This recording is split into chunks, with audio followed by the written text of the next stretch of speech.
Welcome to another edition of Chicago Crossing Model Railroad Layout Update. Today's update is brought to you by the Chicago and Northwestern Railroad,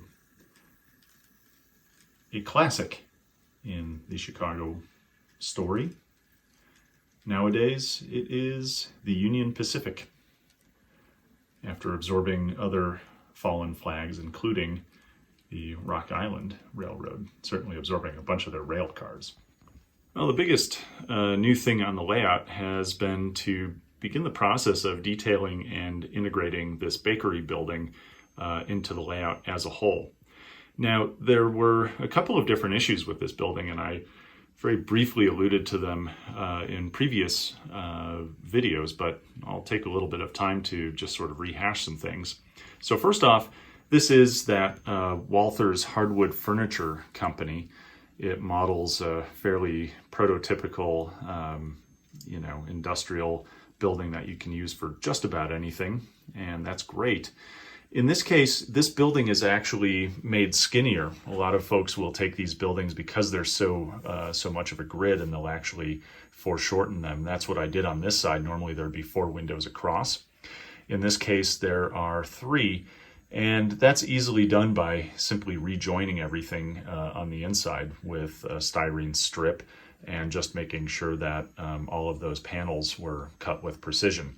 So the end game of it is you can make a shorter building and it doesn't look like it was any different than the original kit, but that's essentially so it could fit within this relatively short space, as you can see, in between the city and then the yard, which is meant to really represent a different area. And so a fundamental property of this building is to serve as a view block.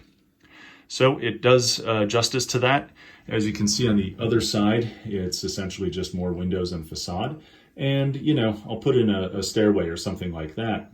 On some level at that point, it'll be both the same building and maybe a different building, but I rarely, if ever, do filming in the yard. And if I do so, I would do from this side. So this area, as you can see, all in there, that'll get filled out with building fronts at some point in order to help build a distinctive sense of place for that.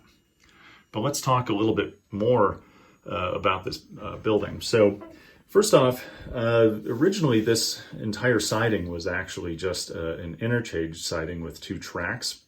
And in order to accommodate this building, what I ended up doing is foreshortening this track over here. So I cut it with some nippers over there. I've added a new bumper over there to accommodate a short flower car.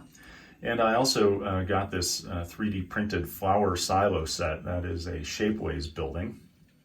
And that is super cool. For the moment, I've just gone at it with a base coat of NATO black and then followed that up with white. This is kind of following that idea that as you paint the structure, you'll begin to kind of force shadows in there.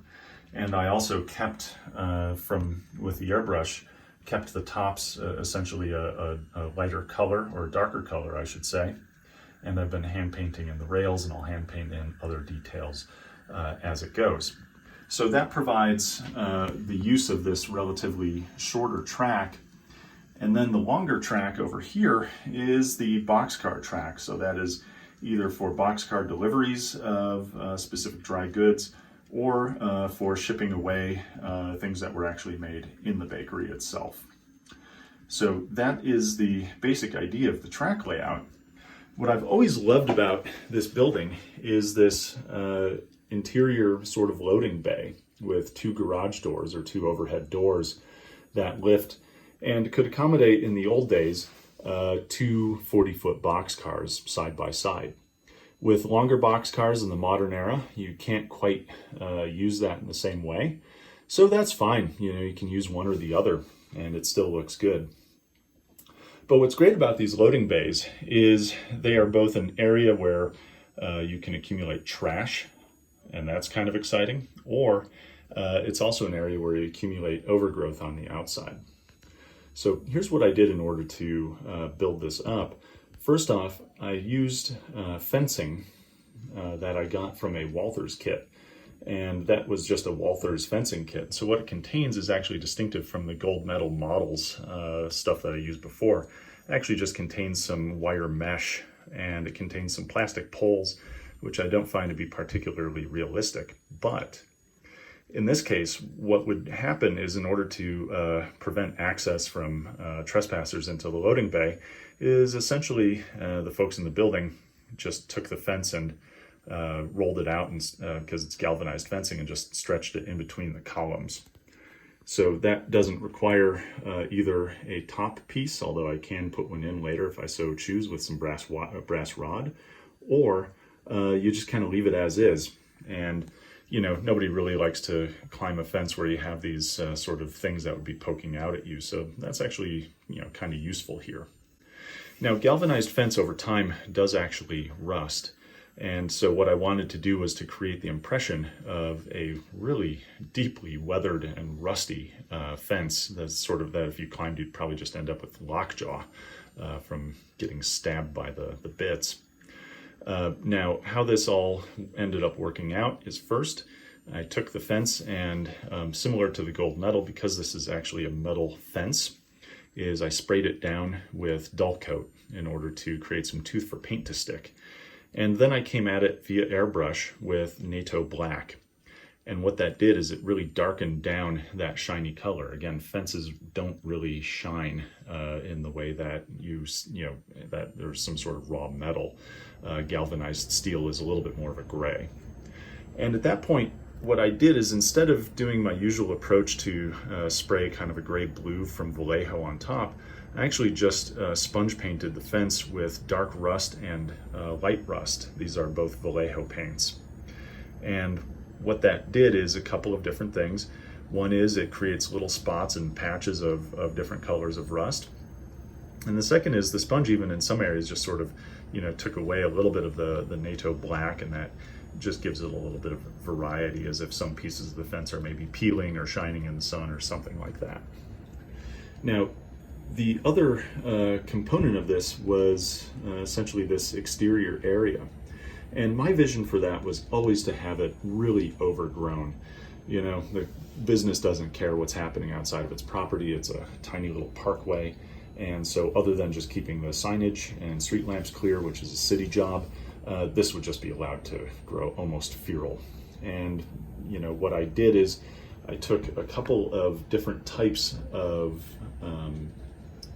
turf, and I'll put that in the description as to what I used, and glued it down, and then also took some of the kind of more standard Woodland Scenics turf, as you can see there, and glued that in place. Then lastly, I took a little bit of Scenic Express turf that had a little colored, like red and orange and yellow bits, and glued that to the fence, all of this using matte medium, in order to create some ivy-like or plant-like growth. And I even put some, over on the side there. So what that gives you is this beautiful overgrown area. And at that point, as per usual, I took an airbrush to all of this in order to create variety. Check out a video that I'll be posting subsequent to this, which goes over the airbrushing process. It's ridiculously simple and low stakes sort of painting for your railroad. So all of you, should do that if you've got an airbrush. Make sure you get a double action. That makes it really, really easy. So on top of that, I detailed this building further. There's still a lot to do here. Again, this is all early stage stuff. That loading bay itself is going to be full of packing materials, discarded pallets, paper, garbage, etc. And as you can see, even the loading doors have been patched and repatched and graffitied and stuff like that. Eventually I'll create a front gate for this building, but for the time being, let's just assume people do actually hop the fence. As you can see, I've also put some graffiti over here as well on the exterior, as one might do in front of a loading dock. The loading dock, as you can see, cuts off there. I'll be busy essentially, puttying this together and then painting it so that it matches the fascia that you see over there. And so that'll take place in the near future. But then, coming back and airbrushing, also putting some moss and growth on that building. I mean, the thing I love about these overhead bays is they would just get absolutely filthy and disgusting over time. It's like an exterior room that nobody cleans. And so that really gives you a great way to create an urban, gritty kind of industrial scene using this particular setup. The interior, what you'll notice is that's also fairly dark. When I painted this building, I basically painted everything NATO black to begin with. And then I followed up by painting only the areas that were really accessible with the airbrush. The kind of light gray to white color that you see here, it's actually white, but when it combines on top of that NATO black background, what you actually get is you get this kind of, shades of gray and a little bit of white highlight here and there. And so what that did is it made the underside of the loading bay kind of dark and grimy looking, so it forces shadows and it just makes it look dirty, which is great because that's kind of what you want there. It should be dirty and it should be grimy, locomotive exhaust on the ceiling, stuff like that. So the ceiling itself is relatively dark. That'll get detailed a little bit further over time. And overall, just looks like a really sweet building. So that has been the big expenditure of time over the last couple of days and actually over the last couple of weeks. With the LED lighting in there, everything looks fantastic at night now. I'll post a little picture of how that looks.